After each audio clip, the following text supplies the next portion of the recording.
In the heart of the great Persian Empire lived a young woman named Esther. Her story is one of quiet courage, divine timing, and unshakable faith.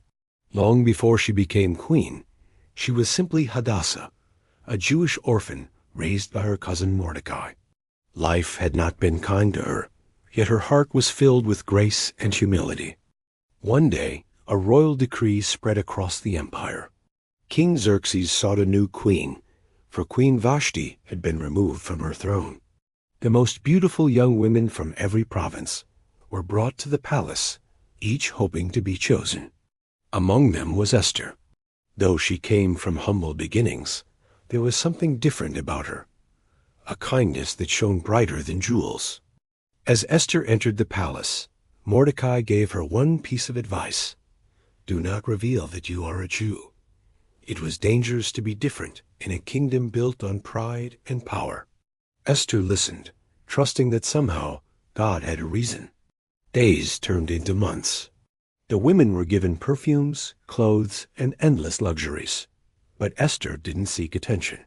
She won hearts not with her beauty, but with her humility. When her turn came to meet the king, she asked for nothing more than what was given to her. And when King Xerxes saw her, his heart was moved. Out of all the women in the empire, he placed the crown upon Esther's head. The orphan girl had become queen of Persia, yet her true purpose had not yet begun.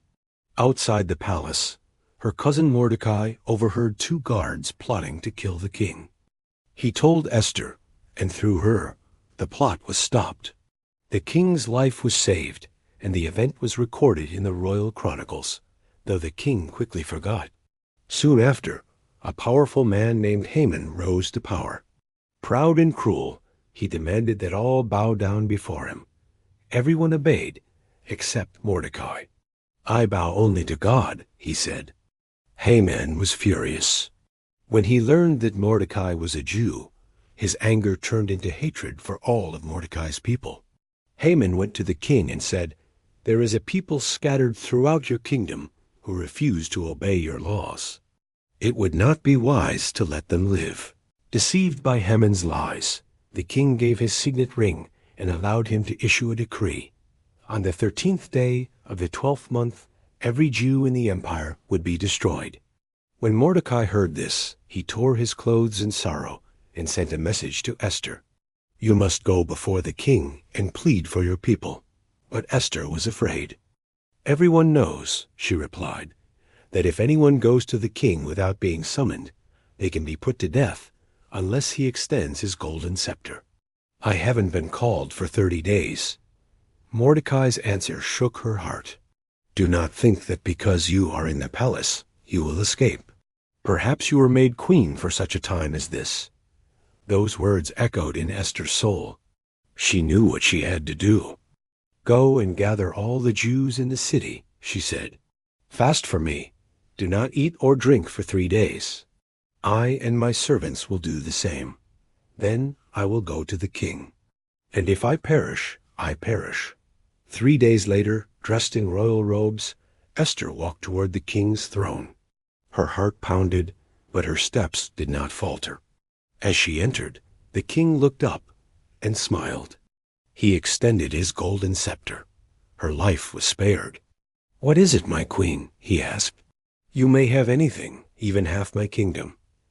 Esther bowed and said softly, "I only ask that you and Haman come to a banquet I have prepared." The king agreed. At the banquet, he asked her again what she desired. But Esther waited. She invited them both to another banquet the next day. That night, Haman was filled with pride. He bragged to his wife and friends, "Even Queen Esther invites no one but me to dine with the king." Yet his joy turned to fury when he saw Mordecai still refusing to bow. Haman ordered a gallows to be built, 50 cubits high, to hang Mordecai the next morning. But that same night, the king could not sleep. He called for the royal chronicles to be read to him.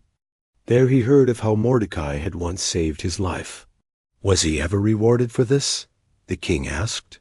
No, his servants replied. Just then Haman entered the court, ready to ask permission to hang Mordecai. Before he could speak, the king said, "What should be done for the man the king delights to honor?" Thinking it must be him, Haman replied, "Let him be dressed in royal robes, placed on the king's horse, and paraded through the city." "Excellent," said the king. "Go and do this for Mordecai the Jew." Haman's heart sank, but he obeyed. He led Mordecai through the streets, shouting the words he had meant for himself. The next day, at the second banquet, the king again asked Esther, "What is your request, my queen?" This time, Esther spoke the truth. "O king, if I have found favor in your eyes, spare my life and the lives of my people. For we have been sold to be destroyed." The king's eyes narrowed. Who would dare do such a thing? Esther turned to Haman. "The enemy is this wicked man, Haman." The room fell silent. The king, furious, stormed into the garden. When he returned, Haman was pleading at Esther's feet for mercy. The king saw and cried out, "Will he even assault the queen in my own house?" At that moment, Haman was taken away and hanged on the very gallows he had built for Mordecai. The king gave Haman's estate to Esther, and Mordecai was given Haman's position of power. But one problem remained. The decree against the Jews could not be undone. So the king allowed Esther and Mordecai to write a new decree, one that gave the Jews the right to defend themselves. On the day their enemies attacked, the Jews stood together and prevailed. Across the empire, joy and celebration filled their homes. What was meant for their destruction became their deliverance. And so, the Feast of Purim was born, a reminder that God's unseen hand still moves behind the scenes, turning fear into courage and despair into victory. Esther began her story as a hidden girl in exile. She became queen, not for glory or power, but for purpose. She risked her life to save her people, trusting in a plan greater than her own. And through her faith, history was changed forever. Because sometimes, one moment of courage is all it takes for light to conquer darkness.